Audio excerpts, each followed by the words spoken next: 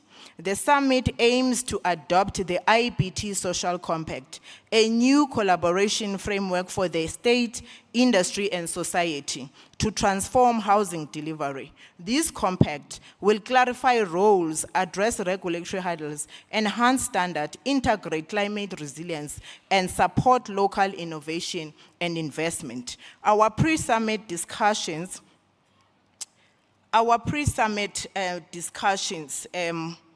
also highlighted an urgent need to ensure that our people are decently housed. Let us seize this moment to build a South Africa that is worthy of our highest aspirations, just, resilient, and inclusive. Thank you very much, Program Director.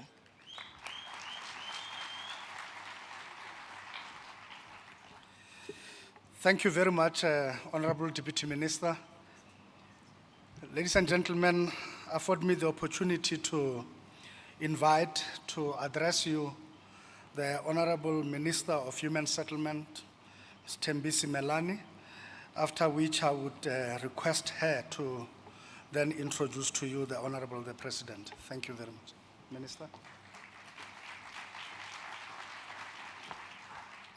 Thank you very much, Program Director, His Excellency President Cyril Ramaphosa, Deputy Minister of Human Settlement and Deputy Minister of COGTA, other honorable ministers who are here and deputy ministers, our host, Premier Panyaza Lesufi, members of the executive councils, mayors and councillors, representative of public entities and regulators, in particular AGRIMA and NHBRC, financial institution and all our developmental finance partners who have been with us since our pre-summit discussions, members of the portfolio of the Department of Human Settlements and the Ministerial Advisory Panel that is in support of this August Summit, academia, research institutions and civil society, our international partners,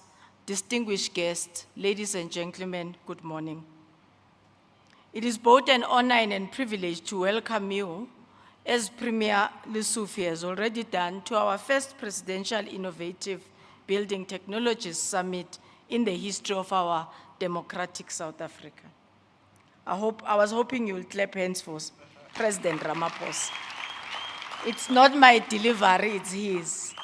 This summit marks a decisive moment.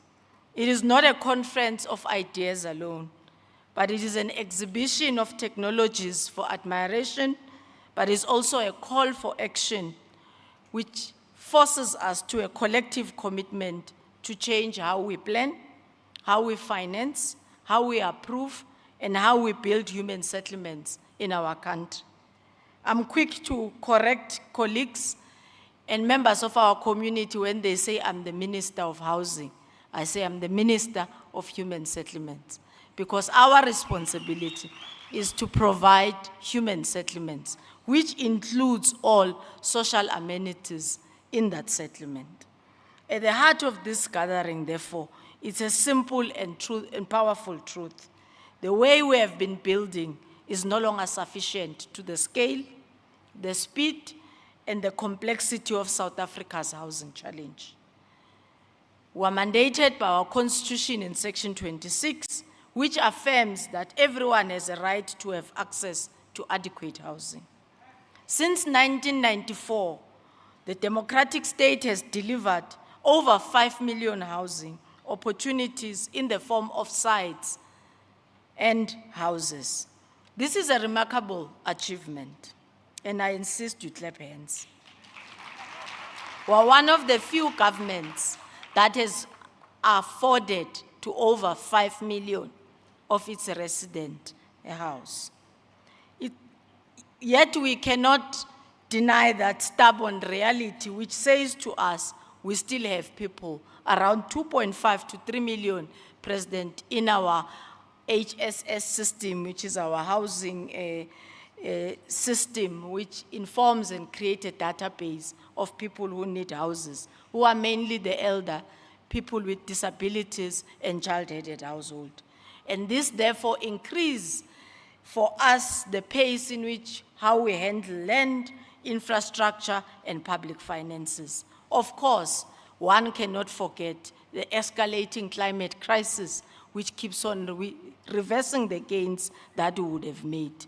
So these realities compel us to ask, can we continue on yesterday's construction methods to solve tomorrow's problem? The answer is clear. We can never continue in that way. So South Africa is urbanizing at a very rapid pace. By mid-century, it is estimated that 80% of our population will be living in urban areas. So too often, this growth manifests in informal settlements located on the floodplains, unstable slopes, and environmentally degraded land, placing the poorest household directly in harm's way. Honorable President, currently we have mapped all our informal settlement, and we can say to you, we have got 4,075 informal settlements in South Africa. With the metros taking the largest share, eThekwini, city of Johannesburg, and Western Cape, city of Cape Town, and lastly, eGuruleni.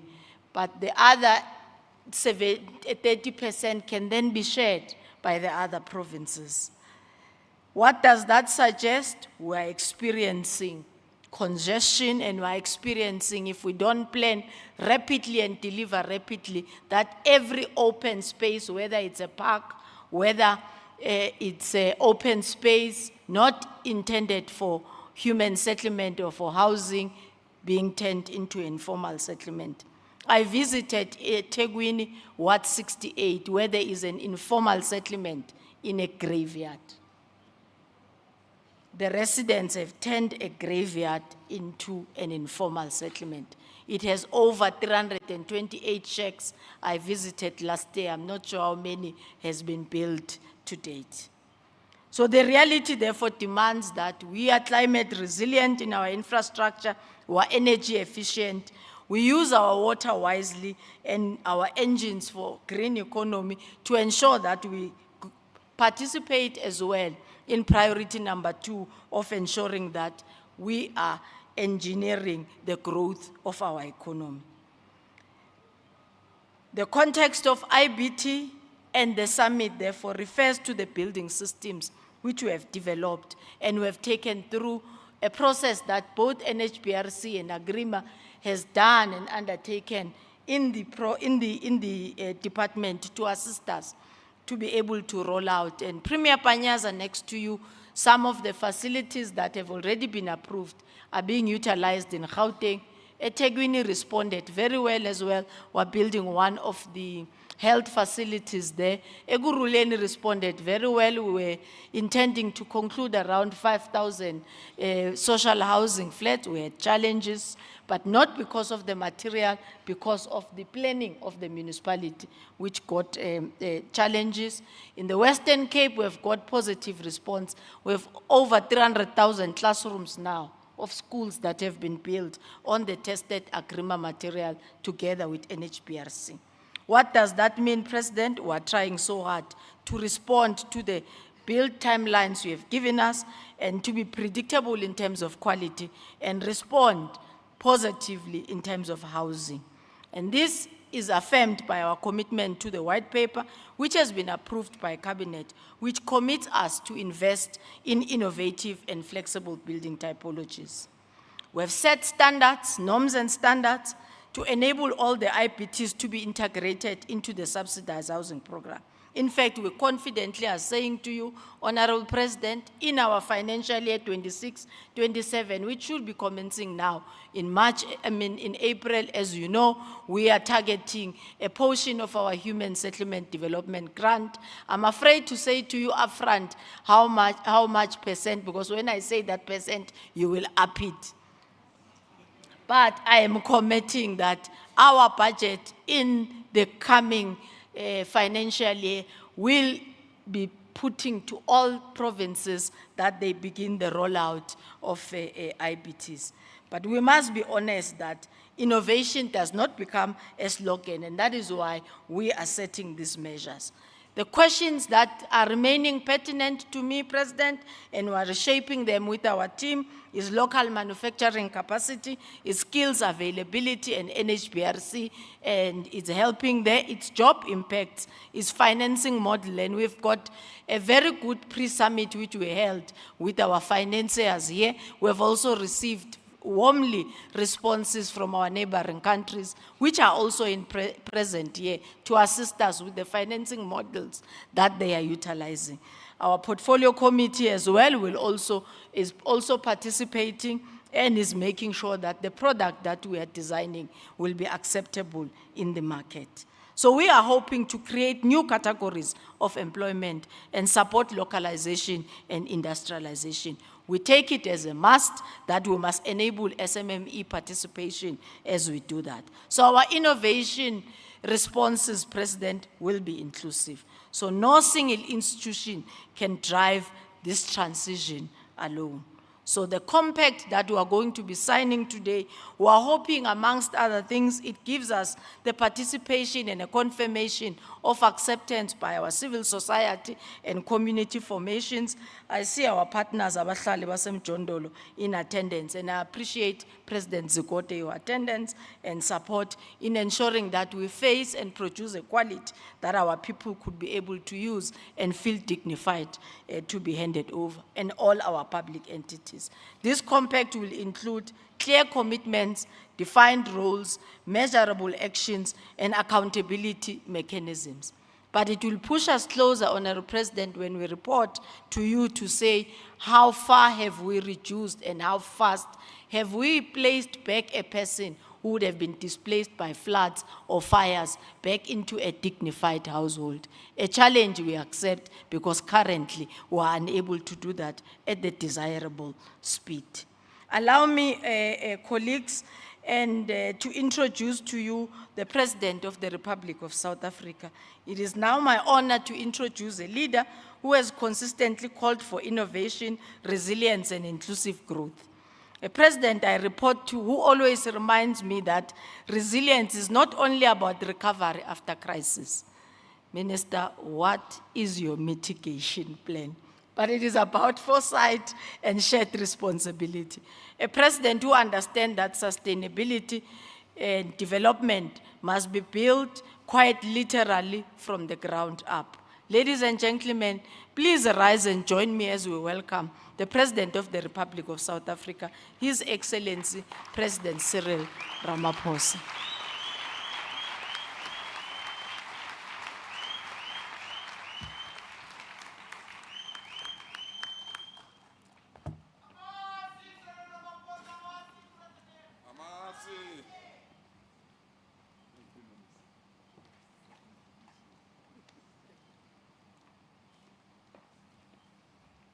Thank you. Let's be seated, please.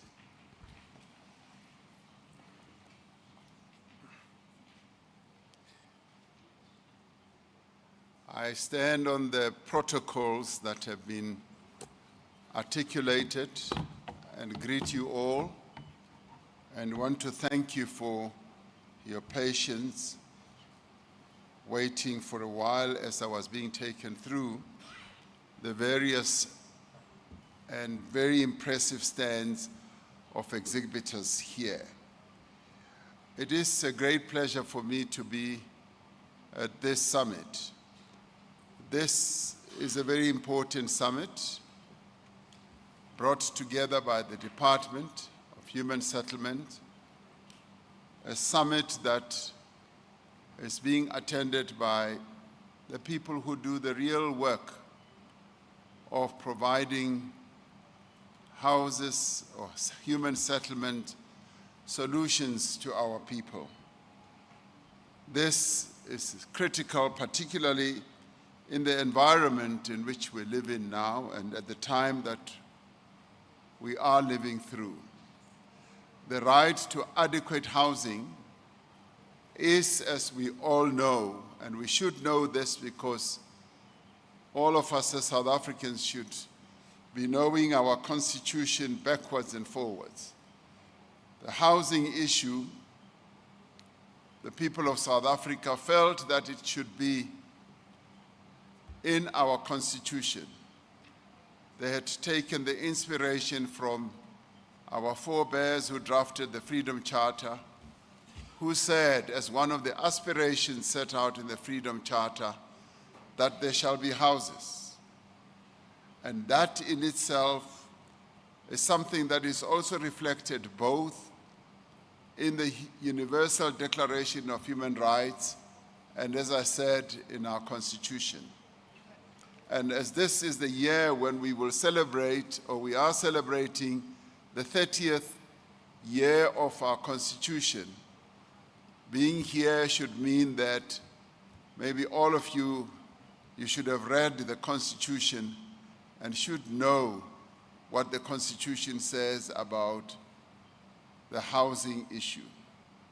Having shelter that provides privacy, safety, and freedom is inextricably linked to the whole issue of human dignity that is so well articulated in our Constitution. Housing is not merely about shelter, but it is also about belonging. It is also about identity, about security, and about opportunity.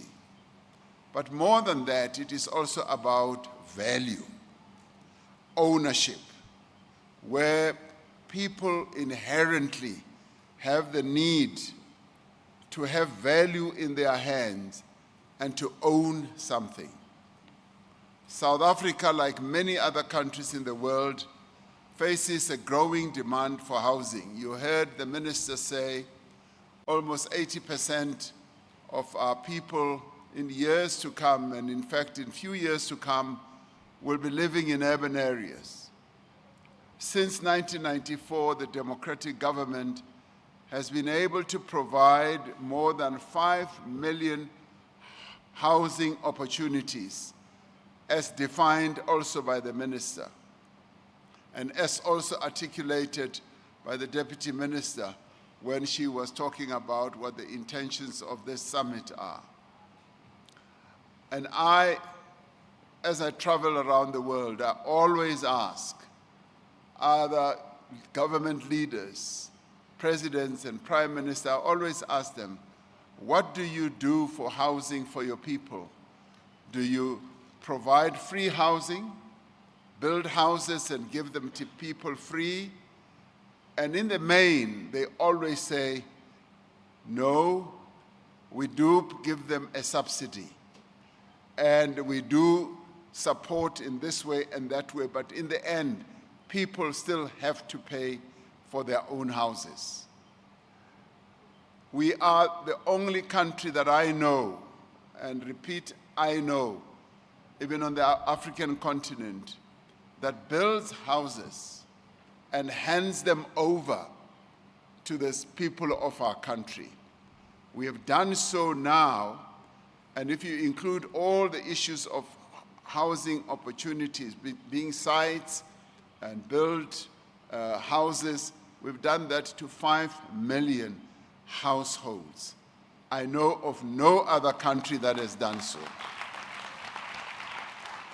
But more than that, what that has meant is that we are giving value to our people.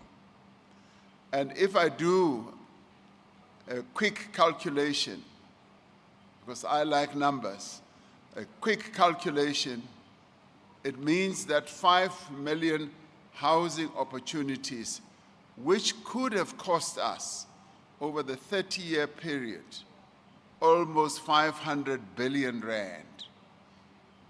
The government of South Africa has given, free of charge, 500 billion, more or less, to the people of our country, just given them like that and say, you now have value worth 500 billion. I know of no other country that has done that. And even as we started, the houses that we built were worth a little less, but even if you factor inflation and the value of our money from then to today, it would more or less come around those type of figures. This is phenomenal.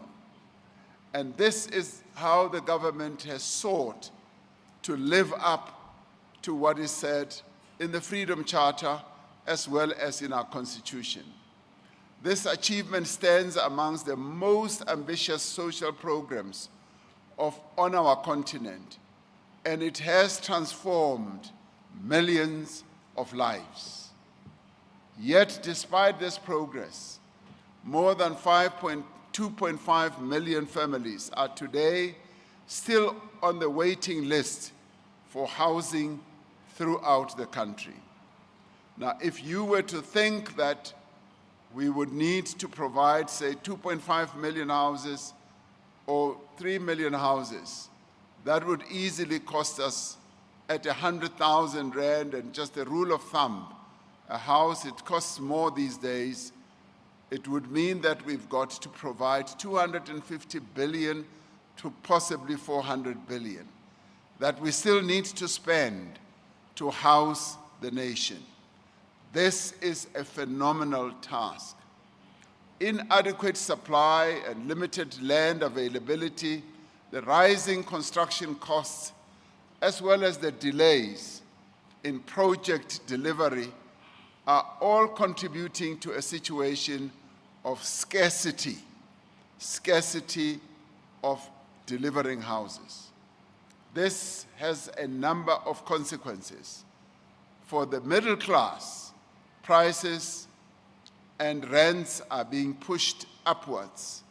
It is the middle class that is able to go to a bank and get a mortgage and fund their own housing.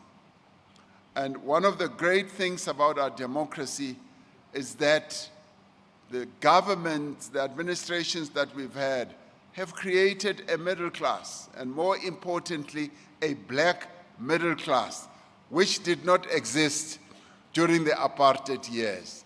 And this is real progress, that a black middle class has come to the fore. They now buy houses, but at the same time, government has an obligation to provide houses for those who are poor and who are not able to provide their own houses. For the poor, the homeless, and the proliferation of informal settlements, as we have 4,700 informal settlements. These are exacerbating already dire conditions in our country. The delivery of basic services to unplanned settlements is stretching the capacity and the resources of our government. Rapid urbanization, as we had, and population growth, the whole issue of migration, people moving into our country, but also climate change, are reshaping our human settlements on an unprecedented scale. It is estimated that by 2050, nearly 8 out of every 10 South Africans will live in the cities. Many will live in informal settlements, often located on vulnerable land because those pieces of land where they go are prone to floods, to droughts, to heat stress, and environmental degradation. And also because the planning processes in our cities and our towns is not up to standard. The town planning area is what we have been neglecting because we just allow people to go and build wherever, even to places where it is dangerous for them to build. We therefore must return back to proper town planning processes, where town planning will be the order of the day and where people do not just say, I am going to build wherever I want because it is a danger to them. In recent years, many parts of our country have borne the brunt of climate change. It is always the poorest and the most vulnerable who suffer first, but more importantly, or worse, who suffer the most. If we continue to build in the old way, on the same land, on the same with the same vulnerabilities, using the same methods, the same materials, then we are not solving the housing challenge. But we must make a change. And this is a time when change must happen in the light of increased population numbers, in the light of climate change, and in the light of various technological changes. We must embrace the tide of technology. Technological progress has now come upon us. Premier Lesufi correctly says, and this morning he was showing off a little bit of how he can become clever now and again. And he says, you know, people in the Stone Age did not stop using stone because they ran out of stones. He says, because new technologies came. So when he sat down, I said, boy, where's Koa Hamunati? Where's Koa? Now, this is a social imperative, but it is also an economic necessity. The right to adequate housing must not be the sole privilege of those people who have money. It is an aspiration for all that our Constitution compels us to progressively realize that there shall be housing. Our forebears, who paved the way in terms of ideas, are the ones who said, there shall be houses and there shall be comfort. This summit has been convened because it is time to think differently. We have to think beyond traditional ways of building. We have to think beyond just brick and mortar. We must embrace technological solutions that enable housing to be delivered faster, better, and at scale. And in my book, cheaper, because I always want to look at the bottom line. Is it cheaper? And some people will say, no, we do it faster, but I say, no, I want it cheaper. So make sure that when you come with technologies, you bring me a cheaper solution. Now, this summit brings together government, regulators, financiers, innovators, municipalities, professional bodies, community organizations, youth formations, women's organizations, international partners in support of modernizing human settlements. So this, I would say, is the intellectual repository of building housing settlements. And the minister is correct. She's not the minister of housing, she's the minister of housing settlements, because we look at the whole issue broadly, not just in a narrow way of building roof and bricks around a household. We look at housing settlements, the entire community.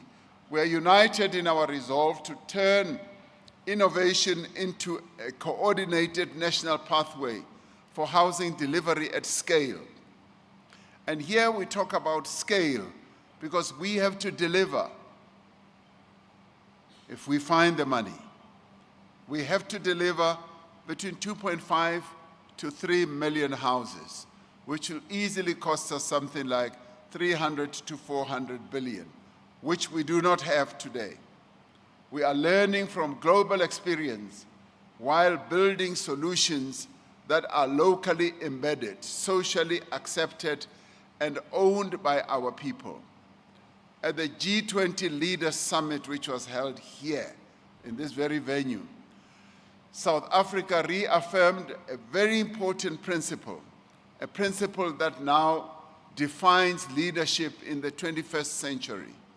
We said that resilience is not merely the ability to recover, it is the foresight to prepare for disasters. It is the foresight to prepare what may be calamitous that will come in future. Resilience is about choices made before disaster strikes.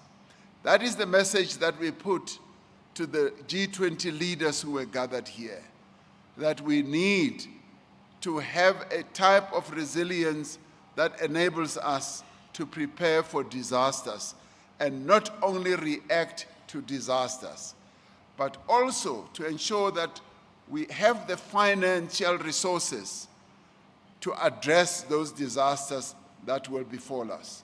It is about building systems that protect lives. It is about building systems that conserve resources and endure over time.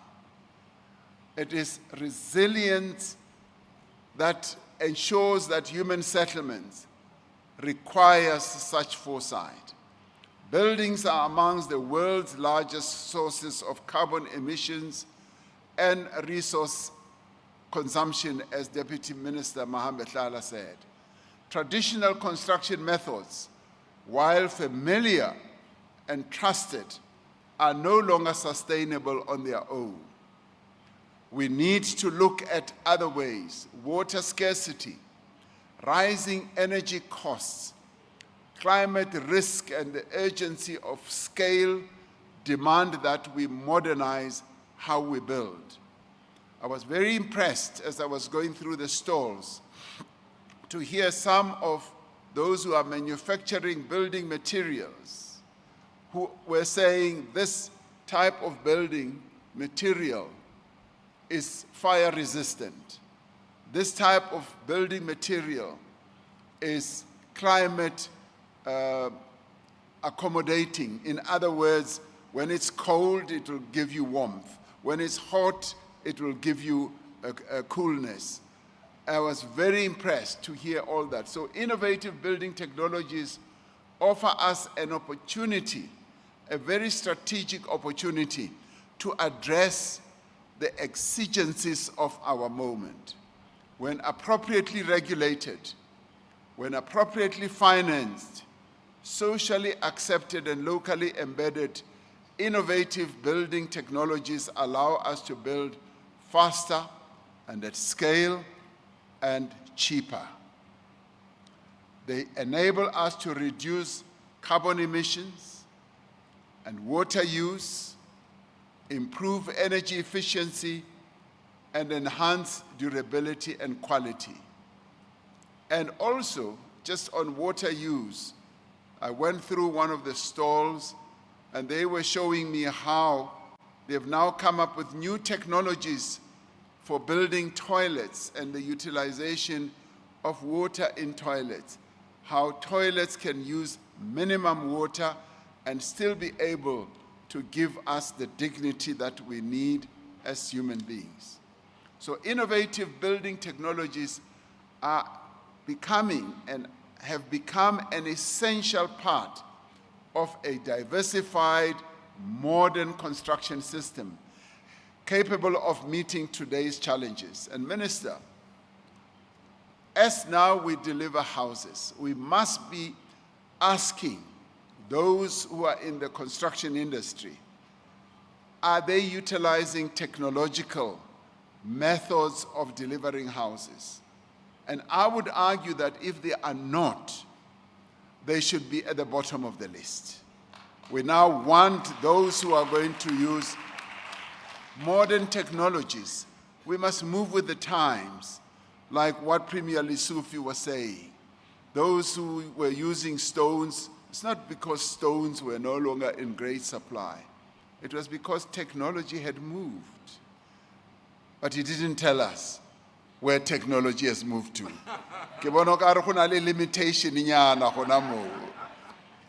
But yes, indeed, absolutely right.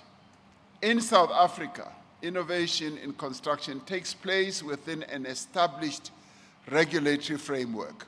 We've moved ahead. We've learned from other people. Agrima South Africa provides rigorous scientific and technical certification of innovation systems, while the National Home Builders Registration Council safeguards quality, compliance, and consumer protection during implementation. I want to pause here for a while and also make sure that the antennas of the NCHBR, I think that's what you're called, and 𝗓𝗓𝗓 South Africa, you must keep an eagle's eye on the quality of materials that are used in our building processes.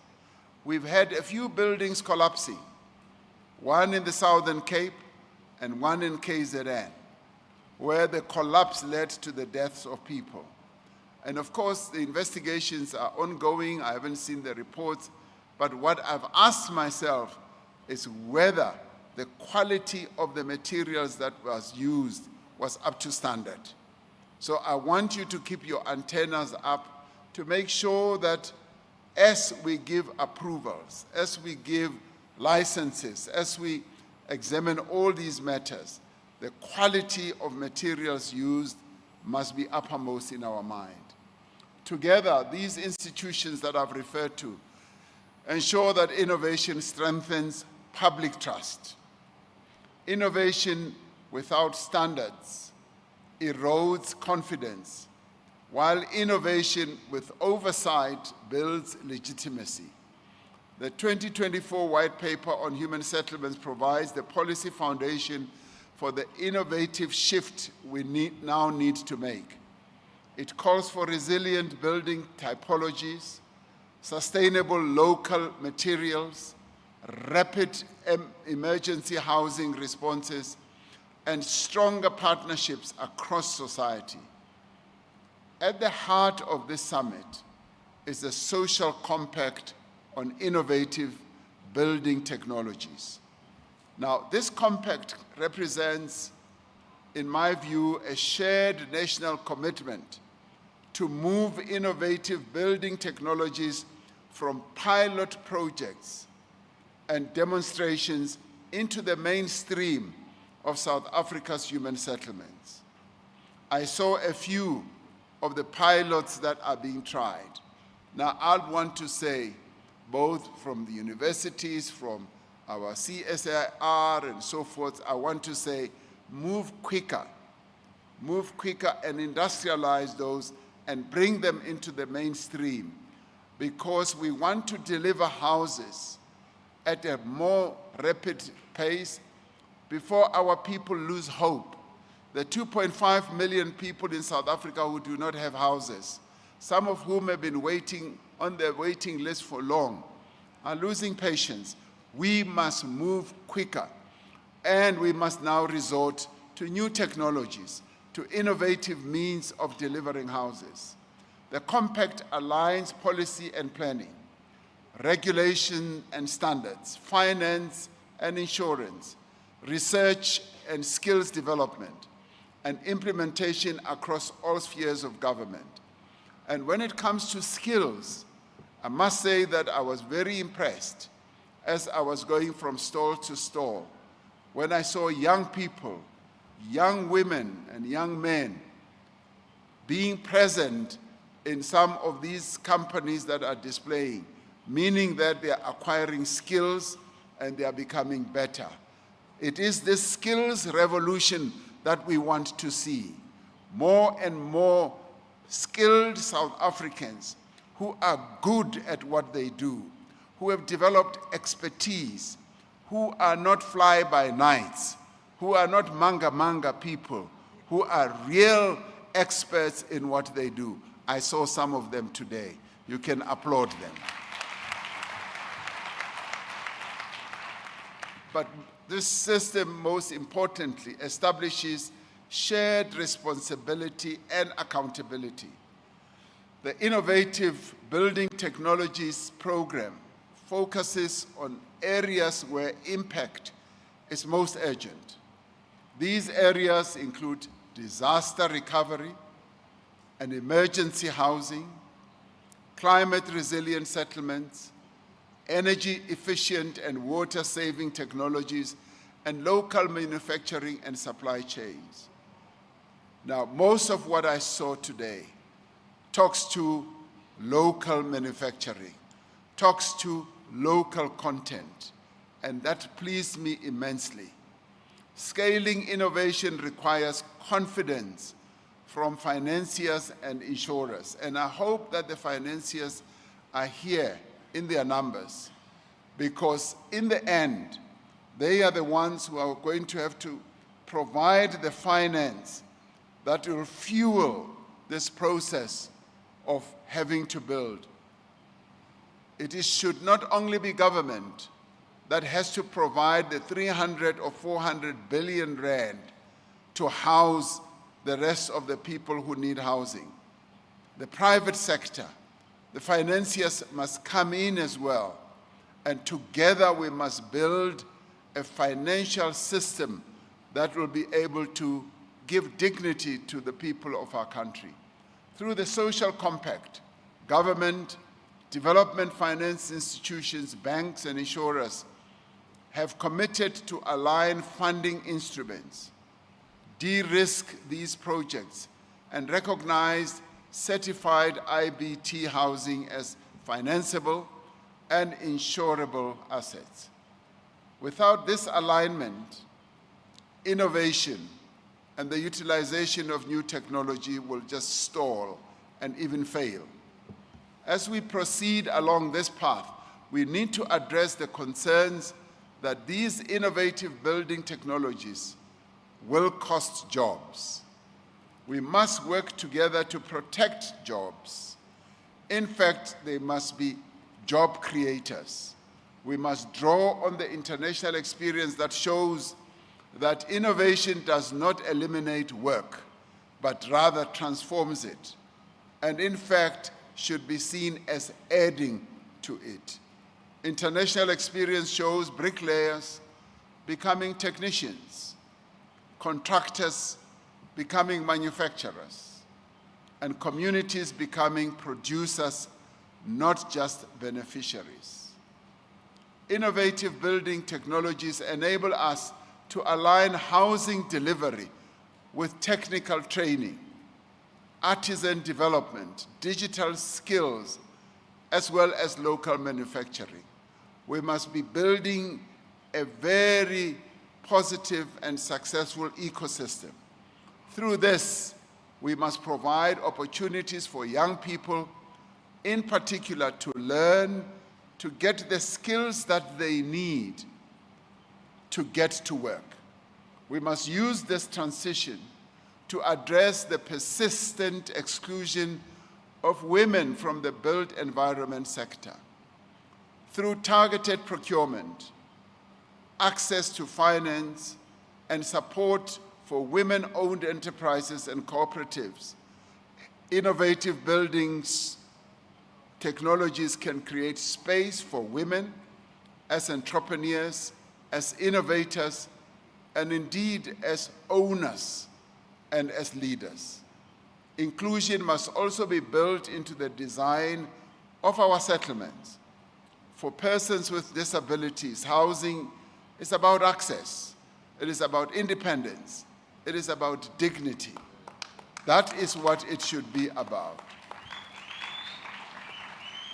Now, innovative building technologies allow universal design principles to be integrated from the outset, not retrofitted as an afterthought. This summit must talk to all these things. We must be designing settlements and not just blocks of houses that have no soul. We must be building settlements that are well attuned to meeting the human needs of our people. Needs such as a living abode, needs such as an entertainment area, a relaxation area, an area where, yes, they can move around safely. Safety must be one of the key requirements. They can go and shop, they can go and worship. Children should be able to play well in those human settlements, and they must be well educated. So this summit is a commitment to action. the social compact will guide coordinated implementation, supported by structured governance, monitoring, and accountability. Delivery is now the measure of our seriousness. Resilience is the difference between recovery and repeated loss, between dignity and displacement, between success and failure. We have the technology to build for the present and to be prepared for the future. Now we need leadership. We need partnerships. We need cooperation. We need collaboration. We need to be creative. We need to build faster, better, and cheaper. Let's not forget the cheaper part. Let us work together to build a resilient, inclusive South Africa, which is a home to all our people, and in which all our people have a decent home, so that we can fulfill the aspiration and the promise that our forebears had when they adopted the Freedom Charter here in Gauteng, in Kliptown, when they said there shall be houses and comfort. And they then said, these aspirations we will fight for, shoulder by shoulder, hand in hand, until we have won our freedom. Thank you very much.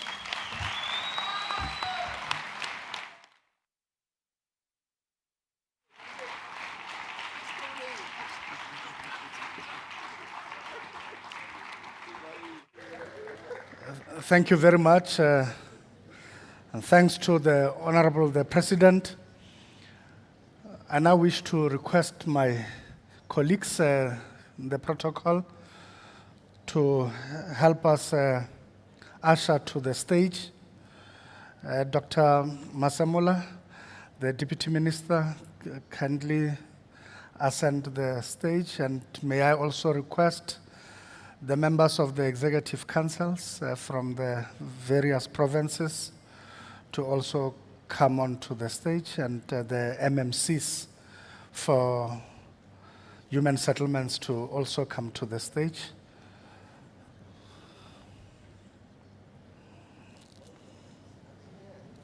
They're here.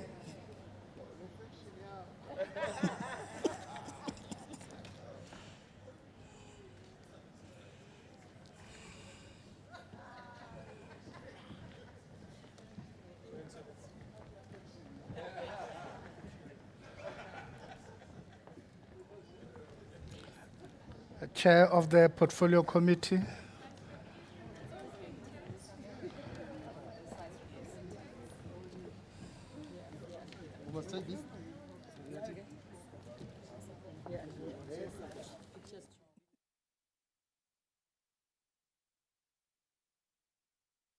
don't come out.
I leave it. Thank you very much. Thank you very much. Yes, I would request that you remain seated as we allow the dignitaries to take leave of absence.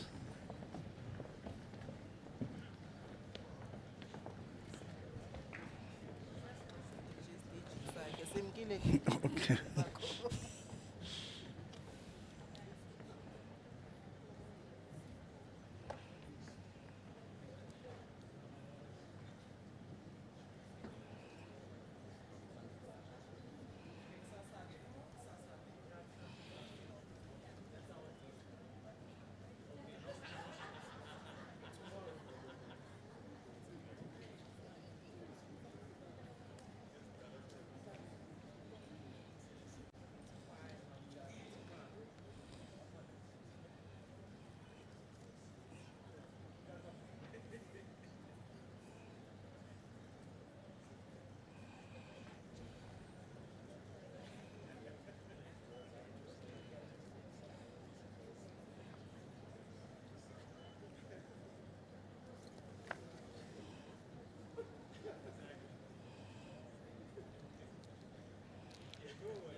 Thank you very much. Ladies and gentlemen, I wish to indicate to you that I will be handing over the program directing and to invite Dr. 𝗜𝗡𝗡𝗢𝗓𝗓 𝗔𝗡𝗡, my colleague, who's the Director General of the Department of Science and Technology and Innovation, who would be facilitating the next section in section B of our program.